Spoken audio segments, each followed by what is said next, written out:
హే hi hello నమస్తే friends, మీరు చూస్తున్నారు this is Raj YouTube channel. Friends, IPL 2024లో జీటీ వర్సెస్ సిఎస్కే మే 10కి అహ్మదాబాద్ నరేంద్ర మోడీ స్టేడియంలో మ్యాచ్ ఉంది కదా. ఆ మ్యాచ్కి సంబంధించిన టికెట్స్ అనేది మీకు పేటీఎం ఇన్సైడర్లో స్టార్ట్ అయితే అయింది. ఆల్రెడీ టికెట్లు బుక్ చేసుకోవడానికి మనం ఆ బ్యానర్ మీద ట్యాప్ చేసుకుంటే పేటీఎం ఇన్సైడర్లో మనకు వచ్చేసి క్యూ లైన్ సిస్టమ్ అనేది వస్తుంది. ఈ క్యూ లైన్ సిస్టమ్ అయిపోయిన తర్వాత మనకి టికెట్లు బుక్ చేసుకునే ఆప్షన్ అనేది వస్తుంది. ఆల్రెడీ ఇక్కడ చూడొచ్చు క్యూ లైన్ సిస్టమ్ అనేది రన్ అవుతూ ఉంది. ఇక్కడ అయిపోయిన తర్వాత మనకు వచ్చేసి టికెట్లు బుక్ చేసుకోవడానికి ఇక్కడ మనకి బై నౌ అని చెప్పేసి ఒక ఆప్షన్ అయితే వస్తుంది. ఒకరు వచ్చేసి మ్యాక్సిమం 4 టికెట్స్ని అయితే బుక్ చేసుకోవచ్చు. వాళ్ళకి వచ్చేసి 6 minutes బుకింగ్ విండో అనేది ఉంటుంది. అంటే టికెట్ బుక్ చేసుకోవడానికి, అంటే సీట్ సెలెక్ట్ చేసుకున్న తర్వాత పేమెంట్ కంప్లీట్ చేసి టికెట్స్ని పర్చేజ్ చేయడానికి 6 minutes టైం అయితే ఉంటుంది.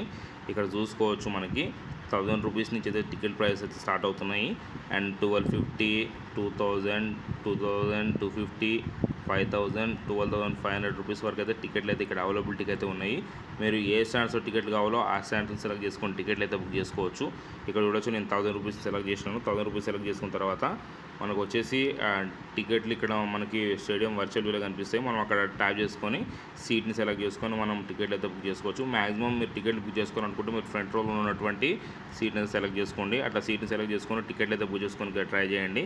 ఇక్కడ చూడొచ్చు, మీకు 2 వీలర్ పార్కింగ్ ఏమైనా ఉంటాయి, ఇవన్నీ మీరు స్కిప్ చేసేయండి. స్కిప్ చేసిన తర్వాత మీకు నెక్స్ట్ స్టెప్లో ఆ టికెట్ బుక్ చేసుకోవడానికి ఆప్షన్స్ అయితే వస్తాయి.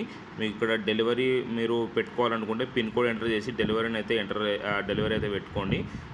ఇక్కడ చూసుకోవచ్చు, మీరు డెలివరీ పెట్టుకుంటే ఇక్కడ చూసుకోండి, ఇక్కడ నేము అట్లనే అడ్రస్ లేని ఇవన్నీ మీరు ఇవ్వాల్సి ఉంటుంది. ఇవన్నీ చేసిన తర్వాత మీరు కంటిన్యూ ఆప్షన్ మీద ట్యాప్ చేసుకొని టికెట్లు అనేవి బుక్ అయితే చేసుకోవచ్చు.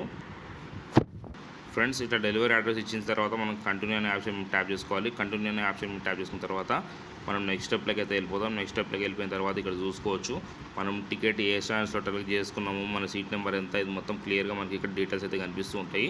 దాని తర్వాత మనకి కింద వచ్చేసి మనకి ఇక్కడ చూసుకోవచ్చు టికెట్స్ టోటల్ ఎంత అయింది, దానికి డెలివరీ ఛార్జెస్, బుకింగ్ ఫీజు ఎంత పడ్డాయని చెప్పేసి మనకి ఇక్కడ టోటల్గా ఇన్ఫర్మేషన్ వస్తుంది. అండ్ ఆర్డర్ టోటల్ కూడా మనకు చూపిస్తూ ఉంటుంది, ఇక్కడ చూడొచ్చు. దాని తర్వాత మనం కంటిన్యూ అనే ఆప్షన్ ట్యాప్ చేసుకోవాలి. కంటిన్యూ అనే ఆప్షన్ ట్యాప్ చేసుకుంటే మనకు వచ్చేసి మన నేమ్ వస్తుంది. ఇక్కడ నేమ్ ఉంటే మీరు నేమ్ని అయితే మార్చుకోండి. ఎవరైతే టికెట్లు బుక్ చేసుకున్నారో వాళ్ళ నేమ్ని అయితే ఇక్కడ ఇచ్చేసేయండి. వాళ్ళ నేమ్ ఇచ్చిన తర్వాత మీరు వచ్చేసి కింద కంటిన్యూ అనే ఆప్షన్ ఉంటుంది, ఆ ఆప్షన్ మీరు ట్యాప్ చేసుకోండి. ఆ ఆప్షన్ మీరు ట్యాప్ చేసుకున్న తర్వాత మీరు నెక్స్ట్ స్టెప్కి అయితే వెళ్ళిపోతారు. నెక్స్ట్ స్టెప్కి వెళ్ళిపోయిన తర్వాత మీకు పేమెంట్ చేయడానికి మీకు ఆప్షన్స్ అయితే వస్తాయి. మీరు పేటిఎం నుంచి కానీ, యూపీఐ నుంచి కానీ, లేదంటే ఏదైనా కార్డ్స్ నుంచి కానీ ఇట్లా మీరు పేమెంట్ కానీ కంప్లీట్ చేస్తే మీకు టికెట్ అనేది పర్చేస్ అయితే అయిపోతుంది. దాని తర్వాత టికెట్ వచ్చేసి మీకు మెయిల్కి పీడిఎఫ్ రూపంలో వస్తుంది. అండ్ పేటిఎం ఇన్సైడర్లో కూడా మీకు ఆర్డర్స్లో మీరు పర్చేస్ హిస్టరీలో కూడా చూసుకోవచ్చు. ఫ్రెండ్స్, ఈ విధంగా మీరు జీటీ వర్సెస్ సిఎస్కే మ్యాచ్ టికెట్లు అనేవి బుక్ చేసుకోవచ్చు. మీకు ఈ వీడియో నచ్చుతుంది. వీడియో నచ్చితే వీడియోని లైక్ చేయండి, షేర్ చేయండి, అట్లే ఛానల్కి సబ్స్క్రైబ్ అవ్వండి.